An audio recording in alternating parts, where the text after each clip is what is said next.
বর্তমান সরকারের আমলেও কোটার বিরুদ্ধে কথা বলে আগের চেয়ে শতগুণ বেশি কোটা আরোপ করা হয়েছে, আরও গোষ্ঠীকরণ, আরও দলীয়করণ। ইনসানিয়ত বিপ্লব যদি স্বাধীন ফেয়ার নির্বাচন হয় তাহলে অংশগ্রহণ করবে, না হলে করবে না। ইনসানিয়ত বিপ্লব জীবনের দল, মানবতার দল। ইনসানিয়তের রাজনীতি প্রচলিত গোষ্ঠীবাদী, জাতীয়তাবাদী রাজনীতি, গোষ্ঠীবাদী সাম্প্রদায়িক ধর্মের রাজনীতির সম্পূর্ণ বিপরীত। ইনসানিয়ত স্বীকার করে যে ইনসানিয়তের মৌলিক বিশ্বাস হলো এই যে রাষ্ট্রসভার সব মানুষের, একক ধর্মের নয়, একক জাতির নয়, একক দলের নয়, একক গোষ্ঠীর নয়, একক মতবাদের নয়, এবং ক্ষমতার বলে কেউ কোনো ধর্ম বা মতবাদ চাপিয়ে দিতে পারে না। ধর্মের নামের চাপিয়ে দেওয়ার যে একটা ধর্মগ্রবাদী রাজনীতি এবং বস্তুবাদী জাতীয়তাবাদী চেতনার বিপরীতে এই রাজনীতি।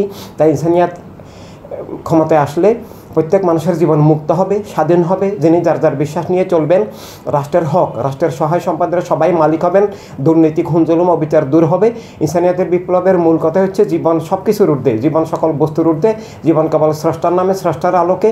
স্রষ্টা এবং স্রষ্টা রাসূল সাল্লাল্লাহু সাল্লাম সব মানুষকে, প্রত্যেক মানুষের জীবনের যে আত্মমালিকানা, যে আমার জীবনের আমি মালিক, আমার বিশ্বাস নিয়ে আমি চলব, আমার জীবন রাষ্ট্রের ঊর্ধ্বে, রাষ্ট্র ক্ষমতার বলে আমাকে খুন করতে পারে না, জুলুম করতে পারে না, আমার মতবাদ, আমার ধর্ম নিষিদ্ধ করতে পারে না, আমার উপর কিছু চাপিয়ে দিতে পারে না, আমার অধিকার হক লুণ্ঠন করতে পারে না, আমার বাক স্বাধীনতা হরণ করতে পারে না, আমার বিশ্বাস আদর্শকে নিষিদ্ধ করতে পারে না।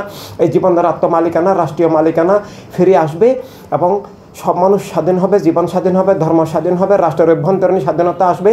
এখন রাষ্ট্র বর্ডার কথা ভাবে, একটা মানচিত্র স্বাধীন হলেও কিন্তু রাষ্ট্রের অভ্যন্তরীণ স্বাধীনতা নাই। ইসরায়েলও একটা স্বাধীন রাষ্ট্র, কিন্তু সেখানে জীবনের স্বাধীনতা নাই। ঠিক বাংলাদেশও তাই, ইন্ডিয়াও তাই। পৃথিবীতে একক গোষ্ঠীবাদী রাজনীতির সব রাষ্ট্রই তাই। সেখানে জীবনের স্বাধীনতা, সব নাগরিকের অধিকার স্বীকার করা হয় না, সবার বিশ্বাস আদর্শ নিয়ে চলার সুযোগ, নিরাপত্তা থাকে না, এবং ক্ষমতার বলে মতবাদ চাপিয়ে দেওয়া হয়, এবং অন্যায়ের প্রতিবাদ করলে খুন, জুলুম, জেল, জরিমানা, মিথ্যা মামলা করা হয়। বাংলাদেশেও সেটা চলছে, অনেক দেশে সেটা চলছে।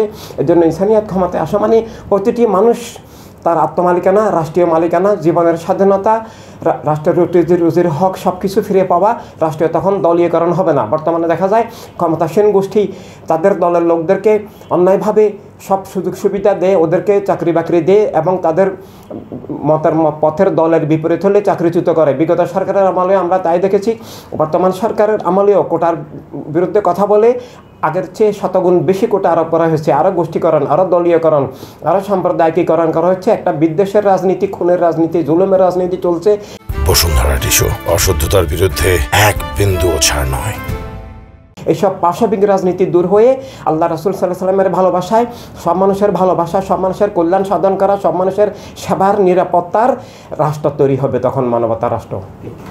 সুষ্ঠু নির্বাচনের জন্য আসলে সরকারকে এবং নির্বাচন কমিশনকে, সেনাবাহিনী, পুলিশ, প্রশাসন সবাইকে দলনিরপেক্ষ, পক্ষপাত মুক্ত হতে হবে।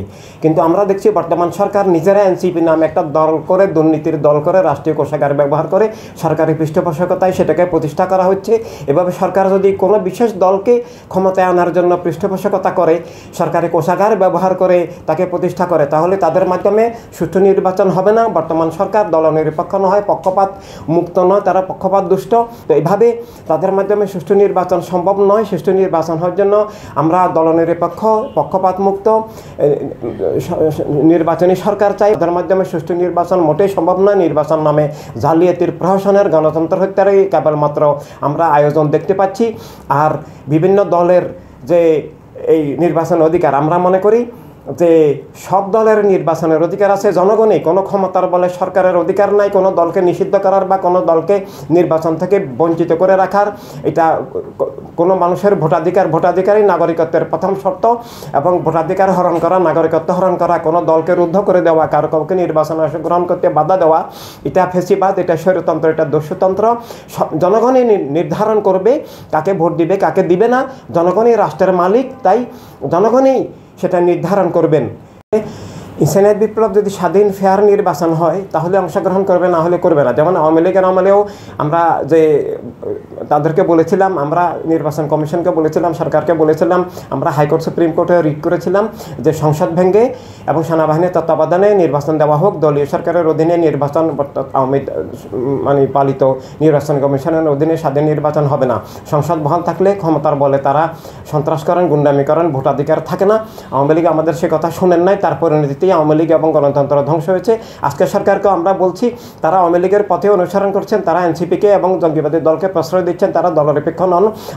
বর্তমান সরকার যদি প্রশাসনের নির্বাচন করেন, কাউকে পৃষ্ঠপোষকতা দেন, সবাইকে সমান অধিকার না দেন, তাহলে ইনসানিয়ত বিপ্লব প্রশাসনের নির্বাচন, গণতন্ত্র হত্যা নির্বাচন, জালিয়াতের নির্বাচন, রাষ্ট্রধ্বংসের নির্বাচনে অংশগ্রহণ করবে না, বরং আদর্শিকভাবে এবং শান্তিপূর্ণভাবে জনগণকে নিয়ে, মানবিক জনগণ, গণতান্ত্রিক দল এবং জনগণকে নিয়ে সেটা প্রতিরোধ করবে।